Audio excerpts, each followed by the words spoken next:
Good morning. आपका स्वागत है ज्ञान ड्रीम अकेडमी में। आज के करंट अफेयर्स के पहला क्वेश्चन ये रहा। हाँ, आपका पहला क्वेश्चन ये रहा, भारतीय सिनेमा में प्रसिद्ध अभिनेता ऋषि कपूर का हाल ही में कितने वर्ष की उम्र में मुंबई में निधन हो गया था? तो ये 67 वर्ष के हुए थे। ठीक है, 67 वर्ष की उम्र में इनका निधन हो गया था। भारतीय सिनेमा का प्रसिद्ध अभिनेता ऋषि कपूर का हाल ही में 67 वर्ष की उम्र में मुंबई में निधन हो गया। उन्हें ल्यूकेमिया यानी ब्लड कैंसर था। ठीक है, ब्लड कैंसर की बीमारी क्या बोलते हैं? ल्यूकेमिया। ठीक है, ब्लड कैंसर। उनके निधन पर अमिताभ बच्चन और बॉलीवुड और खेलों के महान हस्तियों ने शोक व्यक्त किया। आइए आते हैं दूसरे में।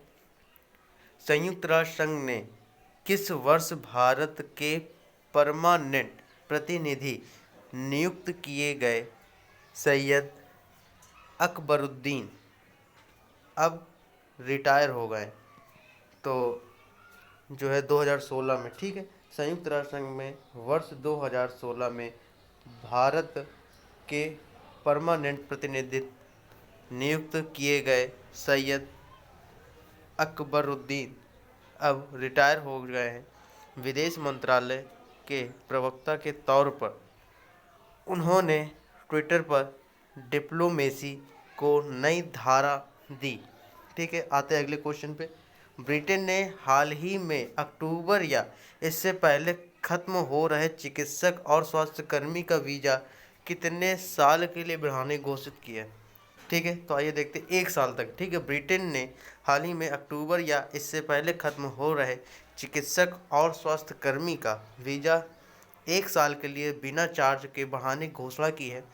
सरकार के इस निर्णय से ब्रिटेन में बड़ी संख्या में कार्यरत भारतीयों को और अन्य देशों के स्वास्थ्यकर्मियों को होगा। आते हैं चौथे नंबर में।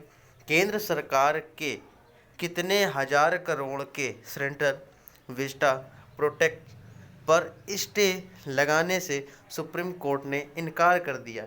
ठीक है, आइए देखते हैं 20,000 करोड़ यानी केंद्र सरकार के 20,000 करोड़ के सेंट्रल विस्टा प्रोजेक्ट पर स्टे लगाने से सुप्रीम कोर्ट ने इनकार कर दिया, जिससे तहत संसद के दोनों सदनों के लिए ज़्यादा सदस्यों की क्षमता वाली नई इमारतें बनाई जाएंगी। ठीक है, आते पांचवें क्वेश्चन में। NIP stock form NIP stock force ने अंतिम रिपोर्ट में अगले कितने वर्षों में 111 लाख करोड़ रुपए का इंफ्रास्ट्रक्चर निवेश घोषणा करने की आज्ञा दी है?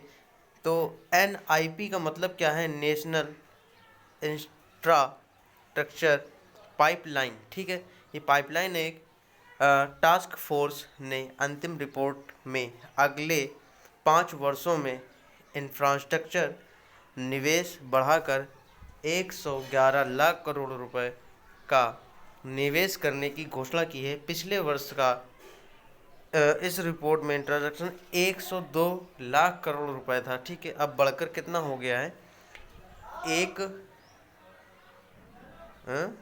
अब बढ़कर कितना हो चुका है? 111 लाख करोड़ रुपए हो चुका है। अगले क्वेश्चन में आते। अमेरिकी सरकार ने किस कंपनी को 5 फॉरेन साइटों को ब्लैकलिस्ट पर किया है? तो आइए देखते। अमेजन। ठीक है, अमेजॉन जो है, अमेरिकी सरकार ने ई कॉमर्स कंपनी अमेजॉन की 5 फॉरेन साइटों यूके, जर्मनी, फ्रांस, इंडिया और कनाडा को ब्लैकलिस्ट कर दिया है। ई कॉमर्स साइट अमेजन पर अमेरिका की प्रशासन ने नकली और पायरेटेड प्रोडक्ट्स की बिक्री करने का आरोप लगाया है। ठीक है, आते 7वें नंबर पे। प्रसिद्ध बैंकर सुरेश एन पटेल ने किस आयोग के सतर्कता आयुक्त के रूप में शपथ ग्रहण की है? तो आइए देखते हैं। केंद्रीय सतर्कता आयोग के रूप में क्या किया है? इन्होंने नियुक्त की है। आते हैं अगले क्वेश्चन में। 1 मई को विश्व भर में कौन सा दिवस मनाया जाता है? तो विश्व श्रमिक दिवस आज का दिन है। ठीक है, आज श्रमिकों का दिन है।